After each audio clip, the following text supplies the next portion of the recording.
Lo miró con más atención, y habló, en un tono de voz en que se mezclaban las vibraciones de amargura y de atrevimiento: Taciano, no puedo callar la sublevación justa que me asoma al espíritu, frente al desencanto a que nos sometes en casa. Esperaba, sinceramente, tu regreso, no solo en la condición de mujer que aguarda al compañero, sino también en la posición de madre, afligida por el reencuentro con la hija distante. Con todo, la ausencia de cristianos humillados, que sufrieron simplemente el ajuste necesario con las leyes, te compele a terrible máscara de sorpresa y de dolor, con el agravante de haber permitido la fascinación de Blandina por los sortilegios de esos hechiceros.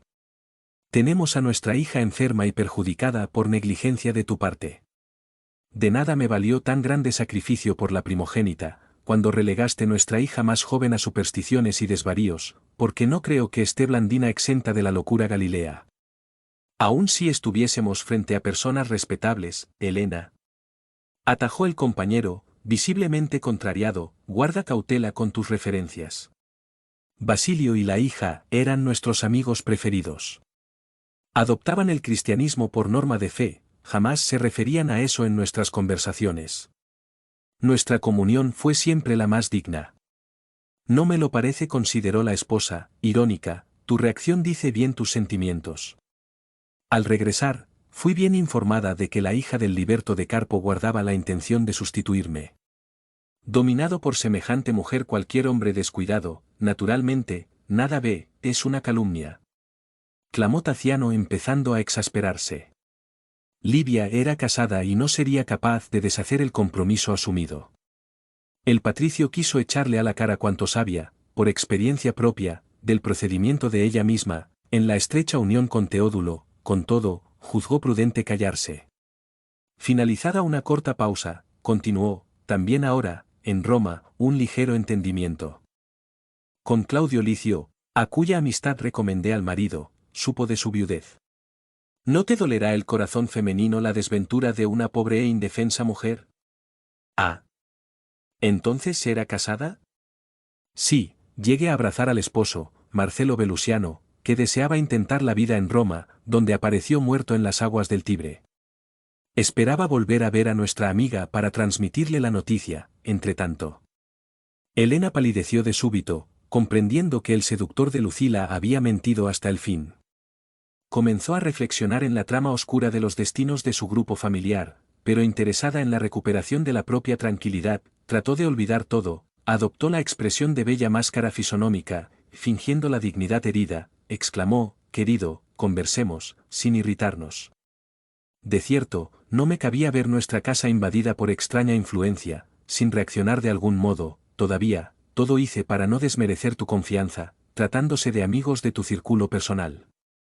El viejo afinador y la hija fueron presos en una reunión clandestina del culto prohibido, en la casa miserable de un anciano reconocidamente loco, que se llamaba Lucano Vestino. Ignacio Valeriano y la esposa, ahora ausentes, son romanos de excelente linaje.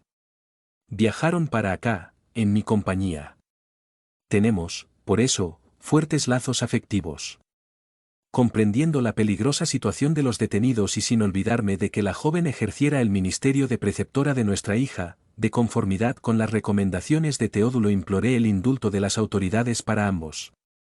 El legado de Augusto, entretanto, dijo en nuestra casa que Basilio fue tan singularmente audaz en insultar nuestras tradiciones y nuestras leyes que, muy a disgusto, se vio obligado a llevarlo a los caballetes de suplicio, en los cuales, según supimos, murió de fuerte susto, pues no llegó a ser castigado.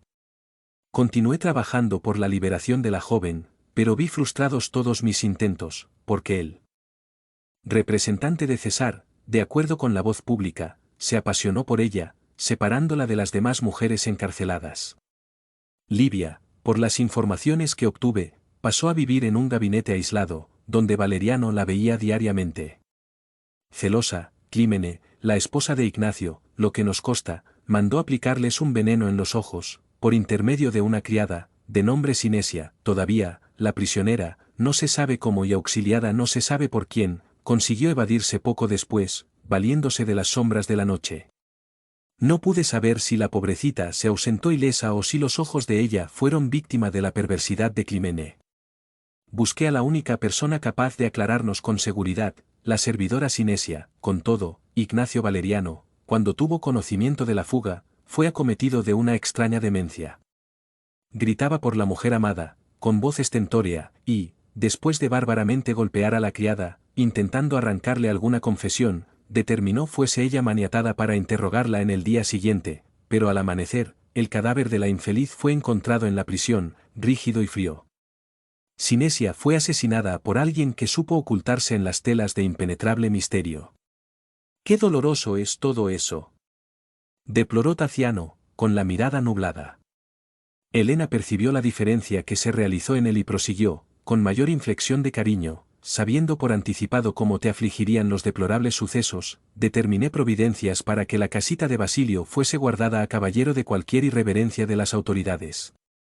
Espero puedas encontrar la residencia humilde en las mismas condiciones en que el viejo la dejó.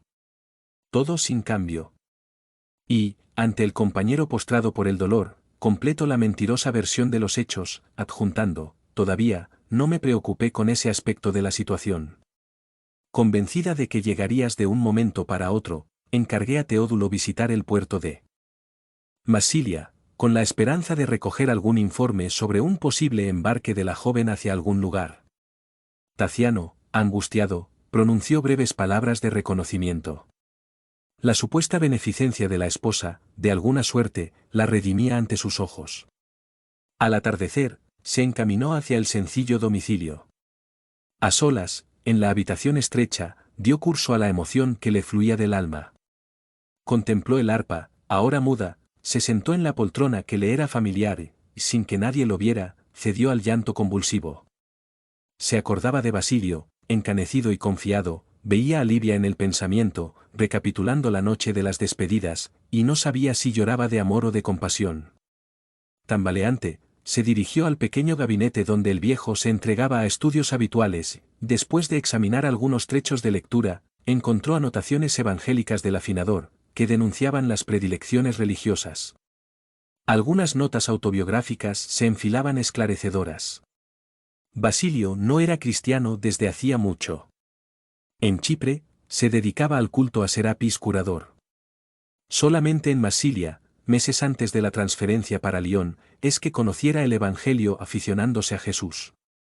Recetas e instrucciones a los enfermos, del tiempo en que veneraba al antiguo dios egipcio, entonces transformado en compañero de Esculapio, resaltaban las preciosas anotaciones alusivas al Nuevo Testamento. Poesías de adoración a las antiguas divinidades y anotaciones apostólicas del cristianismo naciente yacían coleccionadas, revelándole el camino espiritual.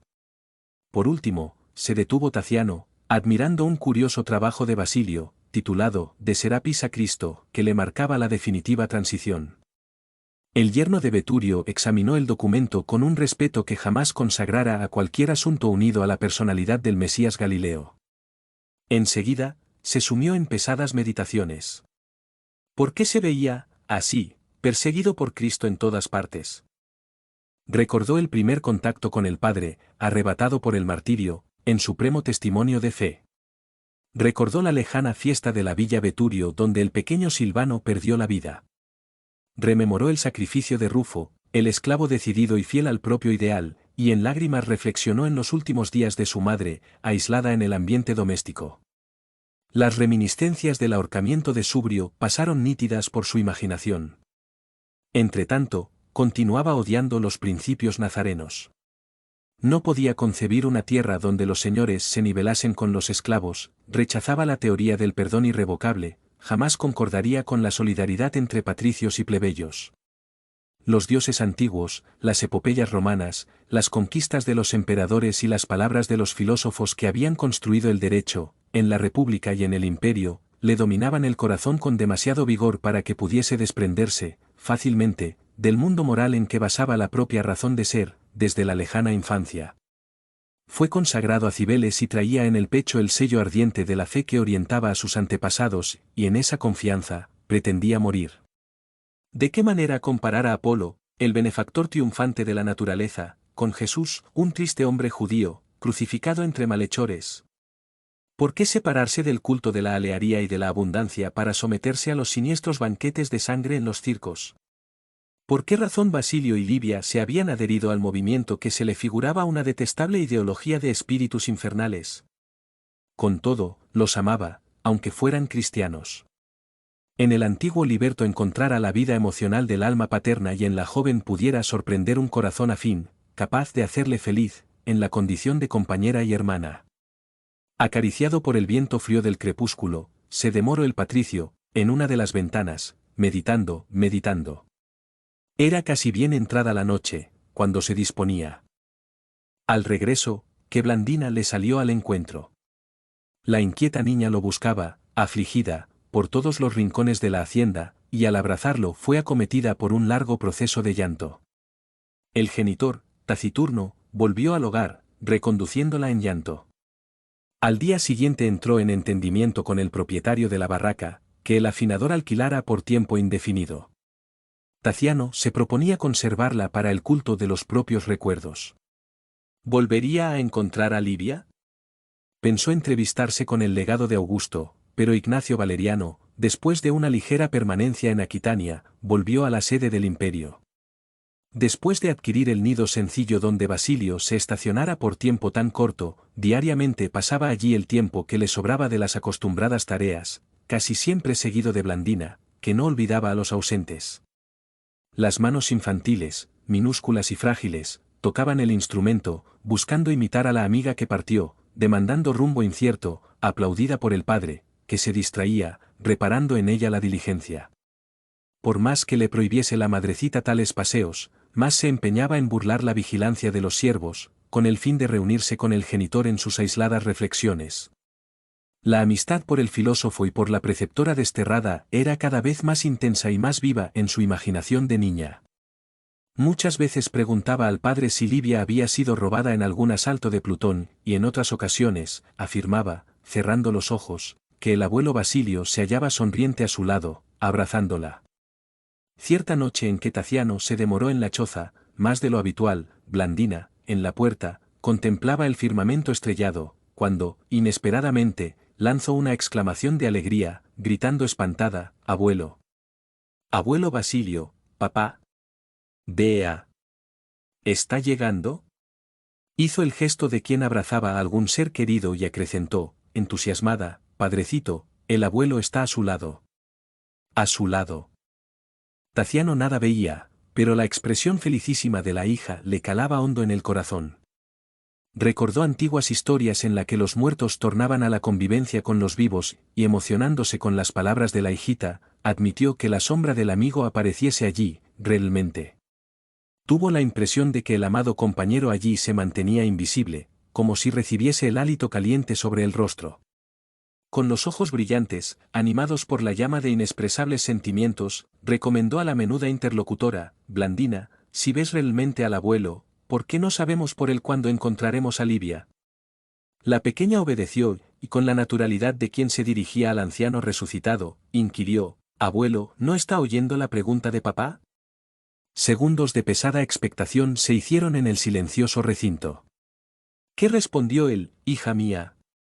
Blandina fijó en el genitor la mirada tierna y confiada e informó, el abuelo respondió que estaremos todos juntos, cuando escuchemos el himno a las estrellas, otra vez. Taciano sintió que una indefinible angustia le absorbía la voz y el corazón. En silencio, tomó la mano de la pequeña para volver a la casa, donde, aislado en su gabinete particular, se entregó en obsesivos y aflictivos pensamientos.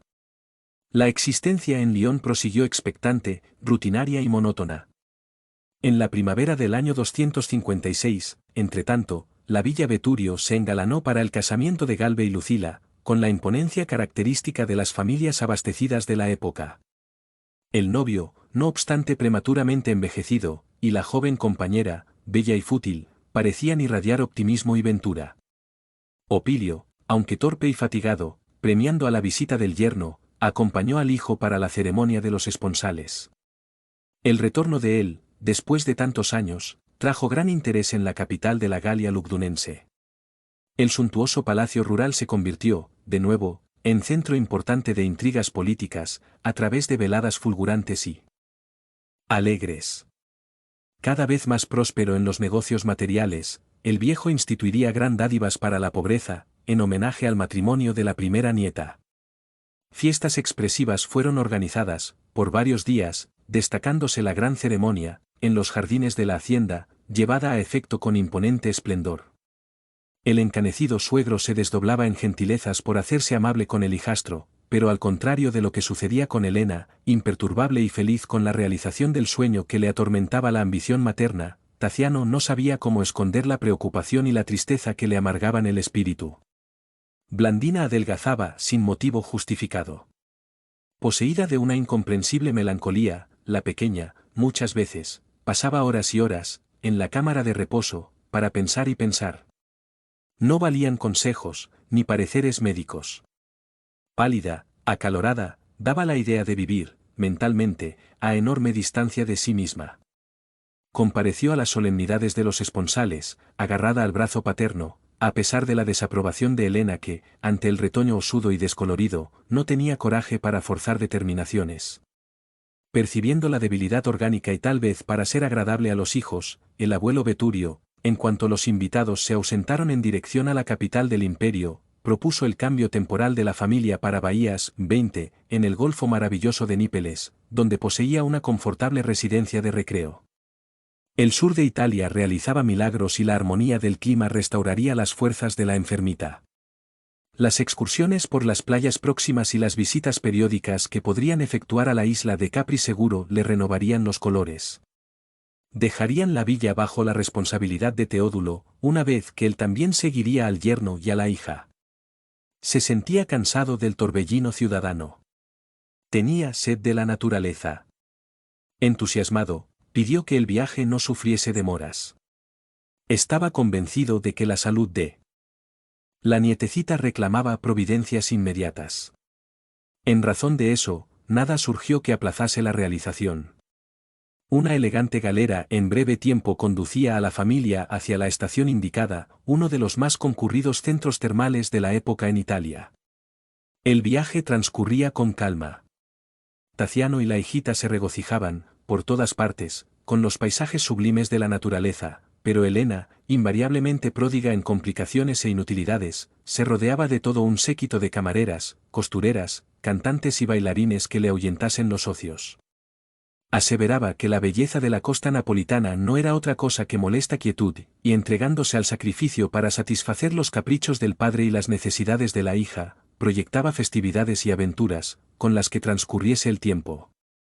En balde Anacleta, ahora con los cabellos blancos y visiblemente fatigada, buscaba inducirla al descanso.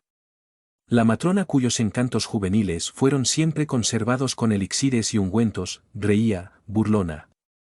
Aseguraba que los dioses mantenían, inalterables, la salud y la alegría de cuantos se dispusiesen a cultivar el optimismo y el dominio. La vida, repetía, comúnmente era propiedad de los más fuertes. La felicidad consagraba a aquellos que pisasen a los débiles y a los ignorantes bajo los pies. Los viajantes y la comitiva llegaron al Golfo espléndido, sin novedades dignas de mención. El domicilio de Veturio, en Bahías, admirablemente cuidado por manos amigas, era un palacete en miniatura, que enredaderas floridas lo ocultaban frente al mar. Allí, el alma y el cuerpo obtendrían sorprendentes recursos de recuperación. El espectáculo de las aguas azules, asilando numerosos barcos de pescadores en melodiosas cantinelas, que el viento susurrante y dulce esparcía por los alrededores, era un milagroso refrigerio. Mientras Taciano providenciaba el reajuste de dos pequeñas y confortables embarcaciones para el contacto más íntimo con la naturaleza, Helena determinaba medidas para que los vehículos de la residencia fuesen debidamente renovados, a fin de entregarse a los viejos hábitos de vida social intensiva. Para el yerno de Opilio y para Blandina se transformaron las excursiones en una cadena de encantamientos. En la isla de Capri, se demoraban largas horas, junto al soberbio e impresionante palacio de Tiberio, Villa Iubis, que el tiempo deterioraba, impiadoso, multiplicando adorables paseos por las grutas, por las cimas de Etnecapri o por las otras bellas villas construidas en tiempos del famoso emperador. Embelesados, visitaron todas las poblaciones que rodeaban el Golfo, conociendo sus costumbres y asociándose a la vida sencilla. Otras veces, rodeando el cabo Misino, deambulaban por la costa, admirando las puestas del sol poniente en el seno zafarino de las aguas o los centelleos plateados del resplandor de la luna en las playas acariciadas por las adornadas ondulaciones de la espuma. Cierto día, contrariados por el fuerte viento, abordaron playa diferente.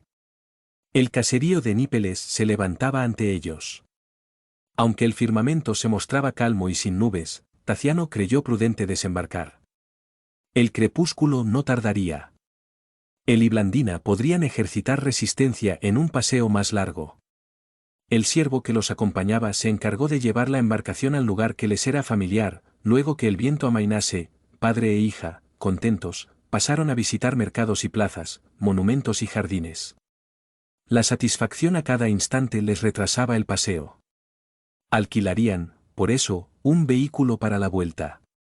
Parando aquí y allá, cuando el sol ya se había sumergido en el poniente, en un diluvio de rayos de oro, se encontraron de frente con la panadería de Agripa. El olor agradable que venía del horno los cogió en el pasaje, y solicitado por Blandina, Taciano concordó en entrar en el establecimiento. Golosinas variadas estaban expuestas en gran cantidad. Y, cuando Agripa atendía cortes, a los dos excursionistas, estos oyeron una dulce voz de niño que, no lejos, cortaba el silencio vespertino, cantando al son de un arpa irreprensible. Estrellas nidos de la vida, entre los espacios profundos, nuevos lares, nuevos mundos, velados por un tenue velo. Loores a vuestra gloria, nacida en la eternidad, sois jardines de la inmensidad, suspendidos en el azul del cielo. Nos decís que todo es bello, nos decís que todo es santo, incluso aunque cuando hay llanto en el sueño que nos conduce. Proclamé la tierra extraña, dominada de tristeza, que en todo reina la belleza vestida de amor y luces. Cuando la noche sea más fría, por el dolor que nos procura, rompí la cadena oscura, que nos prende el corazón, encendiendo la madrugada, en el campo de nuevo día, donde la ventura irradia, eterna resurrección. Di consuelo al peregrino, que sigue a la merced de la suerte, sin techo, sin paz, sin norte, torturado, sufriente. Templos del sol infinito, abrir a la humanidad la bendición de la divinidad en las bendiciones de vuestro amor. Estrellas nidos de la vida, entre los espacios profundos, nuevos lares, nuevos mundos, velados por tenue velo. Loores a vuestra gloria, nacida en la eternidad, sois jardines de la inmensidad, suspendidos en el azul del cielo.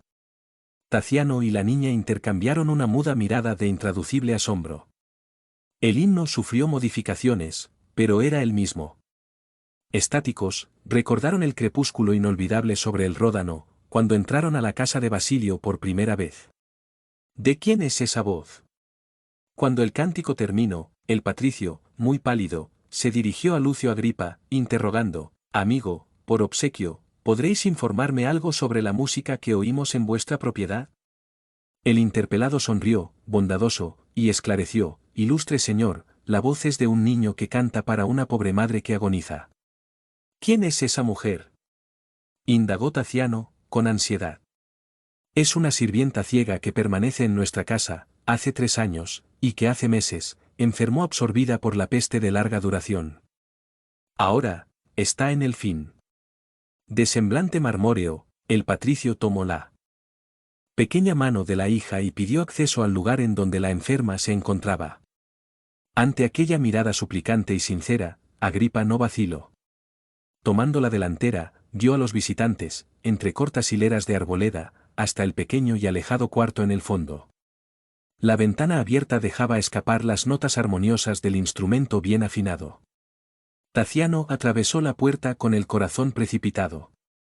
En un cuadro que jamás olvidaría, contemplo a Livia, semicadavérica, escuchando, jadeante, a un niño simpático y humilde, que cantaba con aterciopelada ternura. ¿Livia? Grito, atónito. ¿Livia? ¿Livia? Repitió Blandina, ardientemente. La enferma esbozó una inexpresable sonrisa en el semblante calmo y extendió las manos, murmurando entre lágrimas, al fin. Al fin. El patricio miró, consternado, los restos aún vivos de la mujer que él amara y a cuyo afecto se dedicara con fraternal ternura. Los ojos apagados imprimían una amarga vaguedad al rostro triste, que más se asemejaba, ahora, a una delicada máscara de marfil, moldeada por los vastos hilos negros de la cabellera que no cambió. Mientras Blandina se inclinaba cariñosa hacia el lecho, él quiso clamar la rebeldía que le lanceaba el corazón, pero una pesada nube de dolor le constreñía la garganta. Livia adivinó su angustia y, habiendo notado la presencia de Agripa, hizo una presentación que pudiese aliviar la tensión del momento. Señor Lucio exclamó, he aquí los amigos que esperé tanto tiempo. Dios no permitió que yo muriese sin abrazarlos por última vez. Quinto Celso tendrá, de ahora en adelante, nueva familia. El dueño de la casa saludó a Taciano y Blandina, percibiendo que el grupo deseaba mayor intimidad, se retiró cortés, prometiendo regresar con Domicia, en breve tiempo. Fue entonces que el hijo de Varro comenzó a gemir, extrañamente, como si trajese una fiera oculta en el pecho, a soltar terribles rugidos. Y porque Livia le incitase a la conformación y a la serenidad, estalló con voz fuerte y lastimosa, ¿por qué reencontrarte, así, en el terrible instante del adiós? ¡Ay de mí!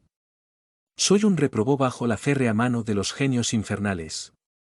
Soy como la tempestad que pasa, aullando entre ruinas. Todo me falló.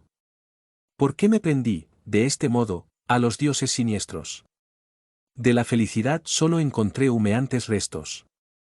Intenté caminar en el mundo con la admiración de mis antepasados y hacer siempre según lo que las tradiciones me enseñaron de más puro, pero todas las privaciones me aguardaban, destruyendo mis anhelos.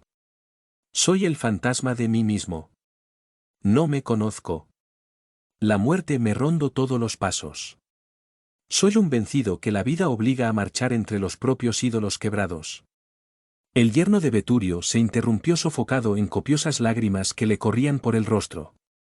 Valiéndose del intervalo, la enferma interfirió con inflexión conmovedora, Taciano, ¿por qué alimentar la tormenta del corazón ante la serenidad de la vida? Te quejas del mundo. ¿No sería, sin embargo, más acertado lamentarnos de nosotros mismos? ¿Cómo te rindes a la blasfemia si posees un cuerpo robusto? ¿Por qué la rebeldía, cuando las actividades de cada día pueden contar con tus brazos libres? Aprendí con Jesús que la lucha es tan importante para nuestra alma, como el cincel es precioso para el perfeccionamiento de la estatua. Antiguamente, nuestros escrúpulos en la familia nos compelían a guardar la fe a distancia en nuestras conversaciones más íntimas. Mi padre me recomendaba no ofenderte tus convicciones. Hoy, entretanto, no soy más la mujer que el mundo podría hacer feliz. Soy apenas la hermana que se despide. Algunos meses antes de nuestro encuentro en las márgenes del Ródano, encontramos a Jesús en Masilia. Nuestra mente se modificó. Con él, aprendimos que el divino amor prosigue a la vida humana. Somos simples forasteros en la tierra. Nuestro verdadero hogar brilla. Más allá, es necesario superar con valor los percances de la existencia. En verdad, estoy ciega y no ignoro que la muerte se avecina, entretanto, hay una luz que me esclarece por dentro el corazón. Cristo. El interlocutor, sin embargo, le cortó la frase vacilante y gritó, siempre la sombra de ese Cristo cruzándose en mi camino. Joven aún, cuando descubrí el amor de mi padre fue para demostrarle la integral rendición al profeta judío. Cuando busqué recuperar a mi madre para el equilibrio de la inteligencia, ella no se refería a otra persona y murió suspirando por la influencia del intruso. Cuando busqué a Basilio, al volver de Roma, recordándole el afecto que me impelía al culto de la memoria paternal, el compañero a quien amé tanto se inmoló por él. Me pongo a buscarte, gasto mis mejores fuerzas en la reivindicación de tu cariño, pero, viéndote, te observo igualmente en las manos invisibles de ese extraño Salvador que no consigo comprender. Oh, dioses infernales, ¿qué hicisteis de mí? Livia se puso más pálida. Blandina le cogió las manos e iba a dirigirle la palabra, con todo, la enferma, con la serenidad de quien encuentra la paz dentro de sí misma, levantó la voz y habló triste, es inútil tu injustificable reacción. En este lecho que me sirve de cruz libertadora, volví a la convivencia con muchos afectos que me precedieron en la muerte. Mis ojos de carne fueron quemados para siempre, pero una nueva visión me enriquece la vida íntima. Veo a mi padre a nuestro lado. Me abraza con el amor de todos los días. Y te pide silencio, delante de las verdades que aún no puedas percibir. Afirma cariñosamente que perfeccionaste el cerebro en el viaje de los siglos. Entretanto, tu corazón, aunque generoso, es una perla encerrada en una caja de bronce. El exceso de inteligencia te eclipsó la visión. Sufres, pero a la manera de un hombre demente, rechazando el remedio libertador. Tus lágrimas de rebelión espiritual. ¿Acumulan densas nubes de aflicción sobre tu propia cabeza? Estás preso voluntariamente a las ilusiones que te hieren el alma. Mi Padre te ruega calma y reflexión. Asegura que todos nos hallamos encadenados, a través de las existencias sucesivas. Somos verdugos y benefactores unos de los otros. Solamente las lecciones de Cristo bien vividas por nosotros conseguirán rescatarnos, eliminando las cadenas oscuras de odio y vanidad, egoísmo y desesperación en las que nos encadenamos. Compadécete de todos, de los superiores y de los inferiores, de los que te auxilian y de los que te escarnecen, de los vivos y de los muertos. No devuelvas mal por mal. Perdona siempre. Solo así harás luz en ti mismo para que puedas discernir la verdad. Mi Padre me anuncia la partida próxima. Me demoraba apenas a tu espera, a fin de transferir a tus manos el último deber que la tierra me reservó. Hoy, semejante misión estará cumplida. Me siento feliz con la gracia de tu presencia, junto a Blandina, a mi lado. Ahora, es el final de la tarea. Ante la pausa que se hiciera natural, Quinto Celso, con los ojos arrasados de lágrima, abandonó el arpa, olvidó a las visitas y se abrazó a la agonizante. Aquellas frases de despedida le traían a la memoria el cuadro final de la madrecita que se fuera. Amedrentado, comenzó a sollozar su dolor. Mientras la enferma lo consolaba, con palabras de ternura, Taciano concluyó en sí mismo que tal vez Livia hubiese enloquecido por el sufrimiento. No le correspondía armar, en aquel instante, una discusión religiosa que redundaría en prejuicio general. Cualquier alteración acerca de Cristo no restituiría la mínima parcela de equilibrio orgánico a la criatura amada que el destino estrangulara. Se reconoció en error. Le tocó la frente inundada de pastoso sudor y le rogó perdón. Livia, sonriente, preguntó por el progreso artístico de Blandina, pidiendo a ésta tocase una de las viejas músicas de la casita de Lyon. La niña la atendió prontamente. La melodía se irradió como bendecido calmante en el cuarto estrecho. Lágrimas tranquilas rodaron por el rostro macilento de la enferma que, siguiendo la música evocada, tanteó el rostro mojado de Celso, entregándolo al amigo, con humildad y confianza. Taciano, este es el hijo de mi corazón que lego a tus cuidados. Se llama Quinto Celso. Fue mi salvador en la Trinacria. Por allá cantamos juntos en la vía pública. Es un valiente. Si la vida me hubiese confiado un hijo, estimaría fuese así como Celso, amigo, dedicado, trabajador. Estoy segura de que será un hijo valioso en tu camino, como será para Blandina un abnegado hermano. El rapaz miró para Taciano de extraña manera, y el patricio, magnetizado, se esforzó por recordar dónde vio esos ojos en el calidoscopio de sus recuerdos. ¿No era aquella mirada paterna que le observaba en otro tiempo? ¿De dónde provenía aquel niño que, sobre todo, aún traía consigo el nombre del apóstol que le diera el ser? El pequeño, a su vez, como si fuera íntimamente movido por un automático impulso, se desprendió de Livia y se le tiró a los brazos. Taciano, sorprendido, recibió contento aquel gesto de espontánea ternura. Celso se le figuraba un pajarillo arrojándosele en el pecho. Escuchaba su corazón, latiendo asustado. El niño, sin embargo, no se contentó con el abrazo de amor. Le besó la cabeza, donde los hilos grisáceos comenzaban a surgir, y le acarició la frente, alisándole los cabellos. El hijo de Quinto Varro experimentó una inexplicable emotividad constriñéndole las fibras más íntimas. Intentó conversar con el pequeño, entretanto, no sabía sino abrazarlo sin palabras. Fue entonces que Livia, con frases entrecortadas, describió para Taciano y Blandina la lucha que les desmoronara la paz doméstica. Helena nunca pudo recibirlos, en casa, a pesar de la insistencia de Basilio, y la cobranza de la deuda de los Carpos, a través de la familia Veturio, le desorientara al padre adoptivo. Se trasladaron para la residencia de Lucano Vestino, por imperiosa necesidad. Después de relacionar los lances amargos de las persecuciones, se refirió a las dificultades de la cárcel, a la repentina ceguera, y, por último, a la fuga, seguida del viaje para Sicilia, en compañía de Teodulo, cuyas promesas no se habían cumplido. El amigo la escuchó con indecible espanto y rebeldía. Los dolorosos sufrimientos de la joven en Lión y en la Trinacria le dilaceraban el alma. Vislumbró la oscura trama en que le erigió el sacrificio. Le afirmó ignorar lo que le pasara. Nunca estuvo en la isla. Efectuó regular viaje a Roma, conforme al programa establecido, y volvió sin alteración. Helena, con todo, debía conocer los acontecimientos. Mandaría buscarla. Extremadamente perturbado, miró hacia la calle, y, aunque la noche hubiese caído integralmente, mandó un portador a la villa distante, rogando a la esposa y a la gobernanta viniesen a estar con él y Blandina en la casa de Agripa, alegando urgentes motivos de salud. Exigiría el pronunciamiento de la mujer, ante la pobre criatura que yacía casi muerta. Transcurrido algún tiempo, Helena y Anacleta llegaban en carro ligero y gallardo. Recibidas por Taciano, éste habló, nerviosamente, después de las preguntas que le fueron realizadas: entremos. Es un caso de muerte próxima. ¿Blandina?, interrogó la matrona, afligida. No, no. ¿Sigamos? En breves instantes, el grupo entró en el estrecho recinto. Taciano señaló a la agonizante, cuyos ojos muertos vagaban sin expresión dentro de las órbitas, y la interpeló emocionado: Helena, ¿reconoces a la enferma?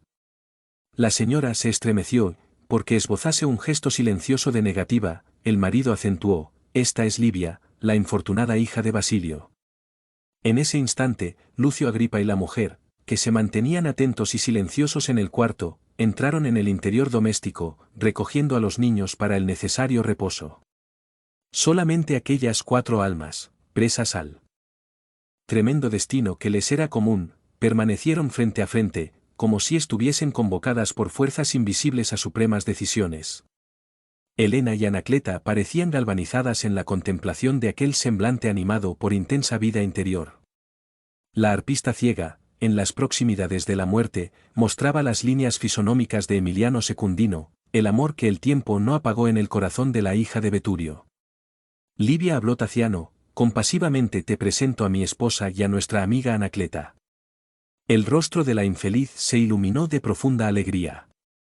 Agradezco a Dios esta hora, exclamó en voz muy baja, con humildad yo siempre deseé pedir a las señoras me disculpasen la mala impresión que les causaba. Muchas veces, deseé aproximarme para decirles de mi respeto y amistad, entretanto, las circunstancias no me favorecieron. Aquella voz calaba en el espíritu de Helena con extraña resonancia. ¿Por qué no se interesó por un conocimiento más íntimo de aquella mujer? Se le alteró inexplicablemente el modo de ser. Reminiscencias de oscuro cuadro de su vida le emergían en colores vivos, de lo recóndito de la memoria. Tuvo la impresión de que Emiliano se hallaba allí, en espíritu, para despertarla a la realidad terrible.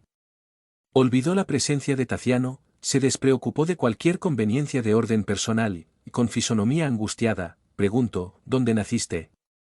En Chipre, señora. ¿Quién fue tu madre en el mundo? La agonizante sonrió con esfuerzo y esclareció: no tuve la felicidad de conocer a mi madre. Fui recogida por mi viejo padre adoptivo en un matorral, ¿y disculparías a aquella que te dio la vida si algún día la encontrases? ¿Cómo no? Siempre rendí cariñoso culto al corazón materno, en mis oraciones de cada día. La matrona, pálida, trémula de terror, ante la cara desnuda de la realidad, continuó indagando: ¿y si tu madre te robase el esposo, el padre y la propia salud imponiéndote el escarnio público? Aún así, confirmó Livia, sin vacilar, no sería para mí diferente. ¿Quién de nosotros, en este mundo, podría juzgar con seguridad? Mi madre, aunque me quisiese con todo su amor, tal vez fuese obligada a herirme, por mi propio bien. Creo que, con todo, debemos rendir gracias a Dios. Ante la espantada mudez de Helena, Anacleta avanzó hacia la agonizante con fervoroso interés. ¿La genitora no te dejó ningún recuerdo?, inquirió la gobernanta con ansiosa expectativa. Livia reflexionó algunos momentos, como quien buscase fuerzas para conversar, y habló confirmando: pienso que mi madre tenía la intención de encontrarme, porque me dejó en los encajes de la cuna un camafeo que mi padre me enseñó a tener sobre el corazón. Anacleta, frente de Taciano estupefacto, le revisó el tórax y le retiró de la joya de marfil, donde brillaba la imagen de Cibeles primorosamente esculpida, y de la cual Helena jamás se separaba en los paseos con Secundino. En la hija de Beturio se acentuaba más la palidez. Descubrió a la propia hija, sobre quien hiciera pesar la maza de su frenética persecución. Aquella era la flor reseca de sus primeros sueños. Escuchó, de nuevo, en la milagrosa acústica de la memoria, las palabras que el hombre inolvidable de sus ideales femeninos le hablara por primera vez. Habían proyectado, él y ella, para el vástago de sus esperanzas el más bello destino. ¿Por qué se había cambiado en infierno el paraíso imaginado? Inmovilizada por el pavor, ojos espantados, notó que las reminiscencias le materializaban el pretérito en el fondo de la propia alma. Las paredes del cuarto desaparecieron a sus ojos. Se vio nuevamente joven, en el torbellino de banalidades en que el amor de Emiliano le despertó el corazón. Se le oscureció el cerebro. ¿Dónde estaba? Reparó que, en medio de las sombras que la cercaban, un hombre caminaba a su encuentro. Era él. Secundino, como en la antigua visión de Orosio y como en el sueño que la visitó en la isla de Chipre, envuelto aún con las vestimentas militares y con la diestra sobre el pecho ensangrentado, llamándola gritando, «Helena». «¿Helena? ¿Qué hiciste de la hija que te di?» Le torturaban el alma estas palabras, infinitamente repetidas por los monstruos del remordimiento en el profundo abismo que se abría bajo sus pies. Recordó que la hija abandonada se encontraba allí al alcance de sus manos, entretanto, por más que extendiese sus brazos, no conseguía encontrarla en las tinieblas que se adensaron a su alrededor. Solamente el rostro de Emiliano crecía, descomunal, ante su visión despavorida y solo la inquietante interrogación de él alcanzaba sus oídos, «Helena. ¿Helena? ¿Qué hiciste de la hija que te di?» Ante de Taciano y Anacleta, fulminados por el asombro, la matrona, con la espantosa mirada de los locos, lanzó una horrible carcajada, giró sobre los talones y corrió para la vía pública. Tomó las riendas del vehículo que la trajera y partió, disparada, de regreso a la villa distante. El marido de Helena solicitó la asistencia de Agripa, en favor de la enferma, y aislándose con la gobernanta, en un trecho del jardín, de ella escuchó, por más de 2 horas, sombrías confidencias, en torno del pasado y del presente. Taciano, trastornado, parecía ebrio de ira. Cuando Anacleta terminó las amargas revelaciones, el interlocutor, compenetrado así de toda la cruel verdad, cerró los puños y gritó con voz estentórea, «Helena es indigna de respirar entre los mortales. Será estrangulada por mis propias manos. Descenderá, hoy mismo, para las horrendas regiones tártaras, donde curtirá bien merecidas penas, Taciano». «¿Taciano?». Sollozaba la vieja amiga, impidiéndole los movimientos. «Espera». «¿Espera?». El tiempo ayuda a la reflexión. El patricio procuraba desligarse, cuando Lucio Agripa, con expresión fatigada, se acercó a ellos y le notificó, «Amigos míos, nuestra enferma descansó al fin». Herido doblemente en el corazón, el padre de Blandina corrió al cuarto simple y contempló el rostro de Livia, macerado y lívido, bajo el halo de la muerte. Una angelical serenidad se estampara en la cara de ella. Una sonrisa misteriosa, que nadie sabría definir como siendo de alegría o de conformidad, se le fijó en los labios como último mensaje de su corta vida para los que quedaban. El compañero que tanto la amó se inclinó sobre el cadáver, llorando por algunos momentos, entretanto, como si fuese súbitamente erguido por una fuerza extraña, comenzó a gritar con dolor salvaje y a maldecir. Convenientemente amparado por Lucio, a éste rogó auxilio. Precisaba de urgente acceso al hogar. En breves minutos, una carreta de servicio lo transportaba, de regreso a casa, en compañía de Anacleta. No habían intercambiado palabra en todo el camino. Claros matutinos comenzaban a surgir en el hermoso crepúsculo. Seguido por la gobernanta, preocupada en evitar cualquier actitud de violencia, el patricio llamó a la mujer con voz propia de un alineado mental. Helena, sin embargo, se hallaba como de costumbre en su cámara de reposo. Tras algunos instantes de ansiosa búsqueda, al final fue sorprendida en un charco de sangre, en los baños de la casa. La desventurada matrona, trastornada por los cuadros de conciencia culpable, se cortó las venas con sus propias manos. Anacleta irrumpió en ruidosas exclamaciones. todos los siervos acudieron presurosos para el socorro que no tenía razón de ser. Fue entonces que el viejo Opilio, trémulo y afligido, se aproximó, deparando con la hija muerta que siempre dominara su corazón, quiso gritar mas no lo consiguió. El pecho se le figuraba oprimido y el cerebro estalló, a la manera de un arpa cuyas cuerdas reventasen, y el anciano cayó desamparado, en el piso de mármol, gimiendo angustiosamente. La noche trágica pasó como huracán despiadado y aullante. Opilio Veturio, el potentado que Roma admiró por tantos años, en razón del choque, se derrumbó abatido y hemipléjico. Se le extinguió el don de la palabra. No obstante el inmenso esfuerzo para recuperarlo, no conseguía sino emitir sonidos guturales, con simiesca expresión. Transcurrieron días sobre días. Y, mientras una soberbia trireme carreta lo conducía, bajo los cuidados de Anacleta, camino de Ostia, Taciano y Blandina acompañados de Quinto Celso, regresaban a la Galia lugdunense, llenos de nostalgia y de dolor. El orgulloso hijo de Quinto Varro, que desde la juventud desdeñaba la plebe y que apenas se humillaba superficialmente en el culto a los dioses de las victorias imperiales, empezaba a doblar la cabeza. Abrazado a las dos criaturas que constituirían doblemente la razón de vivir, con arrugas profundas que le desfiguraban el rostro, adornado ya con los cabellos blancos que se multiplicaron aceleradamente, no sabía ahora sino indagar en silencio el horizonte distante, demorándose, mudo, a reflexionar y llorar. Vi soledad y reajuste. El otoño del año 256 comenzaba entre luchas y expectativas. En el imperio, entonces gobernado por Publio Aurelio Licinio Valeriano, elevado a la púrpura del poder por sus brillantes hechos militares, la decadencia continuaba. No obstante a las victorias sobre los godos, el emperador no conseguía detener la degradación moral desarrollándose por todas partes. En Roma la dignidad sufría olvido y subversión. En las líneas provinciales crecía la irresponsabilidad y la indisciplina. Taciano, con todo, aceleró demasiado la renovación interior para detenerse en el mundo externo. Rodeado de las cuestiones políticas y filosóficas que lo importunaban, se sentía convocado por la vida al reajuste de todas sus conquistas y valores de orden personal. Nuevamente en Lyon, donde la vida se desarrollaba con las readaptaciones necesarias, no ignoraba que en Roma no le faltarían sinsabores imprevisibles. El suicidio de Helena y la molestia del suegro, sin que él pudiese revelar a los amigos la clave de las explicaciones justas, le crearon una atmósfera de antipatía y desconfianza. Por eso, se encontraba más angustiado, más solo. Llegó a la villa con un pensamiento obsesivo dominándole el cerebro, el desquite contra Teodulo. Sabría derramar sobre él toda la hiel de indignación y desprecio que le salía del alma, lo interrogaría con rigor y se vengaría sin piedad.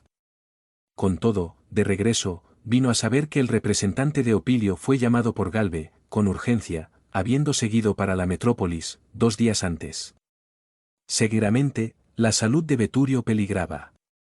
Se sentía, sin embargo, duramente herido para salir al encuentro del suegro. Sujeto a las antiguas tradiciones de orgullo en donde plasmó la propia vida, se reconocía extranjero en el seno de la familia Veturio, que, desde la cuna le envenenaba la vida. Prefería aguardar el desprecio y la hostilidad, en el campo de servicio a que se habituara, desde la juventud. Temiendo la intromisión de Galbe, mandó reformar la casita que perteneció a Basilio y la embelleció, única propiedad que tenía a su nombre, y pasó a vivir allí, en compañía de Blandina, de Celso y de un viejo matrimonio de esclavos, Serbulino y Valeria, extremadamente dedicados a él. La antigua servidora era el sustentáculo eficiente para la lides doméstica y el esposo se convirtió en el profesor competente de los niños. Quinto Celso, ya iniciado por Livia, desde la niñez, en el arte de la lectura, era, a los 11 años, un prodigio de memoria y discernimiento. Francamente cristiano, pasaba grandes horas con Blandina contándole las historias de los mártires del Evangelio y comunicándole la fe ardiente en Jesús. La hijita de Taciano lo escuchaba, maravillada, encontrando un inmenso consuelo en aquellas conversaciones. Los sufrimientos de Livia, la desaparición de Basilio, la muerte de Helena, con las pomposas exequias de que se hiciera acompañar, la enfermedad del abuelo y las graves preocupaciones paternas le impusieron un profundo pesar psíquico. Lloraba sin motivo, padecía inexplicable insomnio, no era raro, se demoraba en el lecho, días y días, bajo fuertes crisis del corazón descompasado. El viaje en Neápolis perdiera para ella los frutos de que pareciera revestirse. Diariamente, por la mañana, formulaba con el padre la oración habitual a Cibeles, pero, en el fondo, sentía que su pensamiento pasaba a gravitar en torno de aquel Cristo, amoroso y sabio, que se hallaba en el centro de todas las observaciones del hermano adoptivo. No ignorando la aversión del genitor por los cristianos, ella se abstenía, cuidadosamente, en presencia de él, de cualquier comentario tendiente a amargarle los principios. Poco a poco, las opiniones y los apuntes de Ceso le conquistaron el alma simple y sensible para la nueva fe. El rapaz, terminados los estudios y las tareas de cada día, aún encontraba tiempo para rápidas lecturas del archivo de Basilio, que Taciano conservaba respetuosamente. De ahí que el benefactor paternal, cuando con las conversaciones de acostumbre, fuera en los paseos por el campo, fuera en las refecciones en el triclinio, se sorprendía con las observaciones del pequeño, juiciosas y sensatas, en las cuales, todavía, Quinto Celso evitaba igualmente las menores referencias al cristianismo de manera directa. Serbulino no se olvidaba de rogar a los niños el debido respeto a las convicciones del amo y, así, los dos hermanos espirituales comulgaban el mismo idealismo y las mismas esperanzas en la vida íntima, cimentando la fe que les hermanaba los corazones. Noche tras noche, los habitantes de la casita del bosque vivían dulces y benditas horas de música y alegría. Como si conociese los trazos psicológicos de Taciano, Celso adquirió maneras especiales de orientar la conversación. Cierto día, porque el patricio desilusionado se quejase de las tragedias pasionales de su tiempo, con aflicción y desánimo, el joven habló sutilmente: «Pero, padre mío, ¿el Señor no cree que el mundo está necesitado de una idea nueva? ¿Una idea que penetre el sentimiento de la criatura, renovándole el modo de pensar?» Taciano lo miró espantado. ¿Qué entendería Celso de los problemas de la vida? Sin embargo, admirado, replicó firme: «No creo, hijo mío. Nuestras tradiciones y nuestras leyes son suficientes. Basta que nos adaptemos a ellas, una vez que las directrices están terminadas. ¿No admites que las divinidades saben regir nuestras vidas?» «Sí, padre mío», adjuntó el pequeño, pensativo, «el Señor tiene razón. Con todo, los dioses parecen tan lejanos. Nos dicen que Júpiter asegura el mundo en todas partes, que Ceres es la protectora de las cosechas, que Minerva dirige a los sabios, pero ¿no cree que precisamos de alguien que, en nombre de los dioses, viniese al mundo a convivir con los hombres, viviendo sus dificultades y sus dolores? Las divinidades ayudan a las personas, de conformidad con los sacrificios que reciben en los templos. Así, la protección del cielo varía con la posición de los hombres. Hay quien puede llevar a los santuarios toros y aves, incienso y monedas. Entretanto, la mayoría de los habitantes de una ciudad es gente pobre, que apenas conoce el sacrificio y la servidumbre. ¿El Señor cree que los esclavos son desheredados del cielo? ¿Que los que más trabajan deben ser los menos favorecidos? El hijo de Barou recibía semejantes palabras, pronunciadas con humildad y cariño, por actos de luz interior. Él mismo era bien nacido, creció arropado por el prestigio del oro. Con todo, las sorpresas del destino, gradualmente, lo despojaron de todas las inmunidades y privilegios. La muerte de la esposa y el desagrado de la parentela lo situaban a borde del total empobrecimiento económico. Aguardaba del cuñado y yerno el último golpe. No tardaría, tal vez, en conocer la dolorosa condición de los hombres sentenciados a la subordinación, en la subalternidad y en la sombra. En semejante curva de la caminata en la tierra, experimentaba el soplo de la adversidad a congelarle el corazón. ¿Tendría bastante fe en los días inciertos que se avecinaban? Las observaciones del hijo adoptivo le recordaban en el alma esos acuciantes pensamientos. Empalideció, ligeramente, y consideró: sí, tus ponderaciones son apreciables, con todo, no podemos olvidar que nuestra existencia permanece estructurada sobre el cimiento de las clases.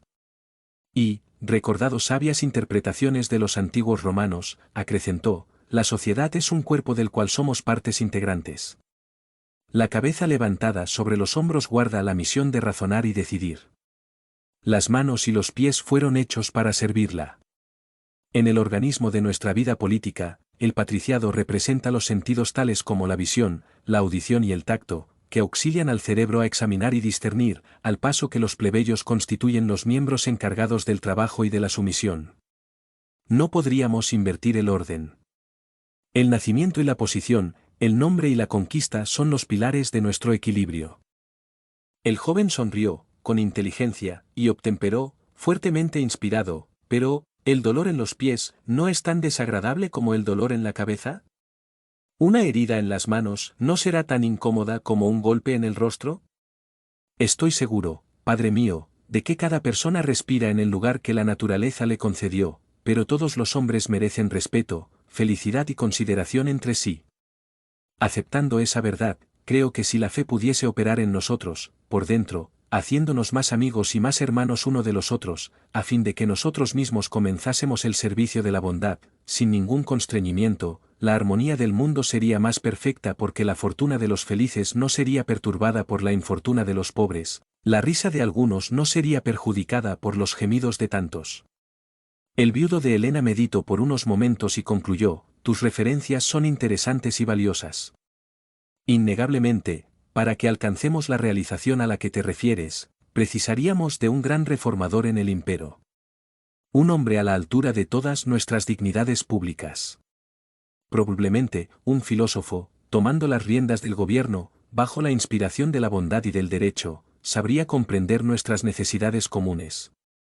Celso intercambió con Blandina una mirada de inexplicable alegría y acentuó: pero, Papa, ¿el Señor no cree que ese renovador ya ha venido? Taciano comprendió la velada alusión a Jesucristo, esbozó un gesto de enfado y modificó el rumbo de la conversación. Todavía, en la soledad de sí mismo, reflexionaba sobre los argumentos de aquella criatura, que la devoción de Livia le había legado y que, paulatinamente, pasaba a ocupar su corazón como pequeño pero seguro orientador.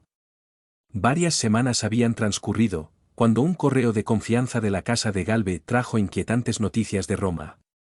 Lucila se dignó a escribir solo a su hermana, para torturar al genitor con toda la hiel de antipatía que le atravesaba el alma.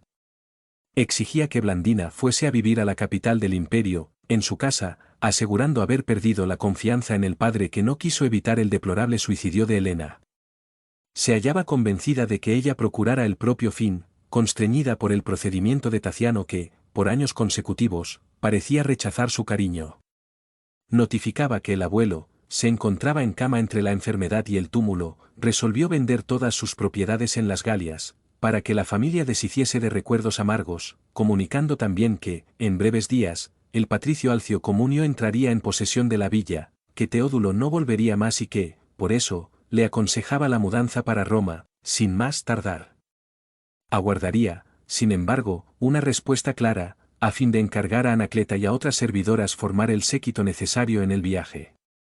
Rogaba la remesa de joyas y recuerdos maternos para su tesoro afectivo. Por último, relacionaba el interés y las ventajas de transferencia, anunciando la esperanza de que Blandina, por allá, descubriría una existencia diferente, susceptible de curarle todas las tristezas y abatimientos incomprensibles. Taciano leyó la carta, mal ahogando las lágrimas. Nunca podría pensar en semejante desacato. La decisión del suegro, deshaciéndose de las tierras, significaba para él el más fuerte rebaje de nivel social. Entretanto, la miseria no le dolía tanto como el ingrato concepto de la hija. Lucila no poseía la más leve razón para herirlo.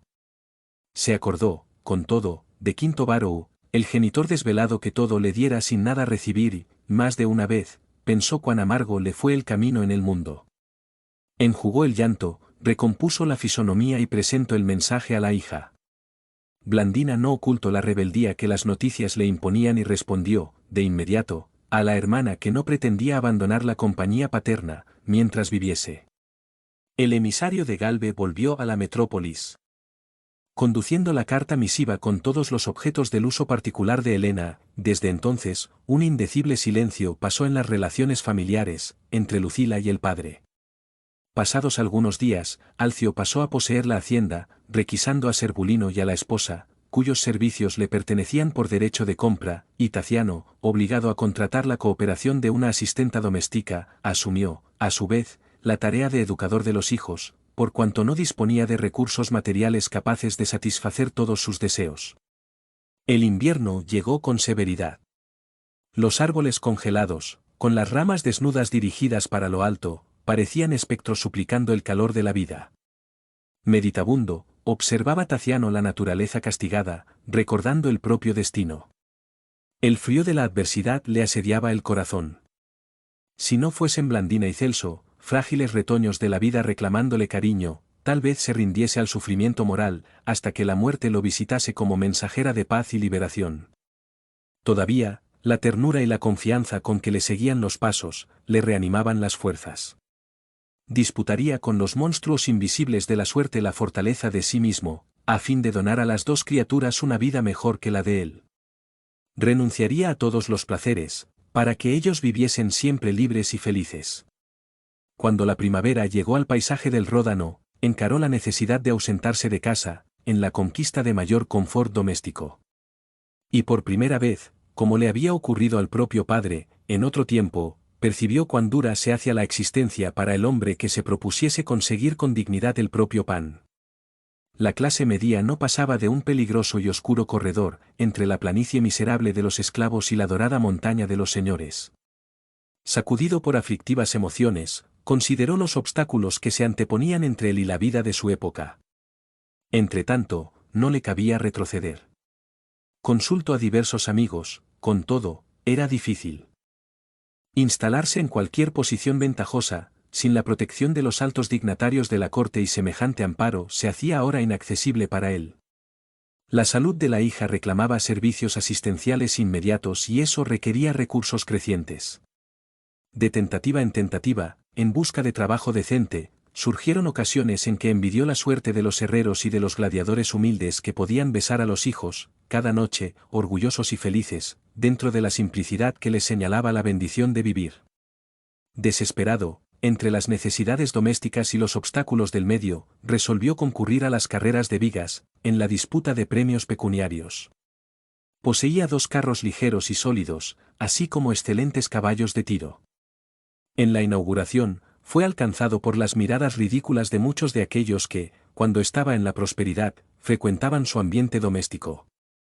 Diversos compañeros de la víspera orgullosamente le negaban los saludos habituales, observando su participación en actividades plebeyas, pero tanto ingenio y tanta destreza demostró en las carreras que, en breve, se hizo el favorito de innumerables apostadores. Admirado por algunos e ironizado por muchos, el hijo de Varro encontró algo en que prender la atención. Odiaba la turba festiva que aclamaba su nombre en las competiciones victoriosas, experimentaba indescifrable repugnancia por los grupos de hombres y mujeres gozadores de la vida, pero, en el fondo, se sentía satisfecho con la oportunidad de conquistar, al precio de su propio esfuerzo, el dinero indispensable para las despensas del hogar que nuevamente pasó a disfrutar el más amplio confort. Contrató a un competente profesor para los jóvenes y la vida transcurría en casa en una bendecida atmósfera de paz, solamente perturbada por la precaria salud de Blandina que jamás pudiera reponerse del todo. Enferma y abatida, la niña veía pasar el tiempo, bajo el cariño intenso de Taciano y de Celso, como si fuera un ángel. Enfermo, presto a realizar el vuelo hacia el paraíso. Por más que fuese llevada por las abnegadas manos paternas en los paseos por el río o en la floresta, nunca más le asomaron al rostro los colores rosados y sanos de la infancia. Muchas veces, era sorprendida por los familiares, llorando convulsivamente, cuando era interrogada por ellos, informaba triste, que veía la sombra de Helena rogándole oraciones. Taciano sabía que las conversaciones de la hija con Celso la convirtieron al cristianismo, no obstante, se le transformó demasiado el alma para subtraerle a la torturada adolescencia el único manantial de consuelo capaz de proporcionarle la paz y el confort, la esperanza y la alegría.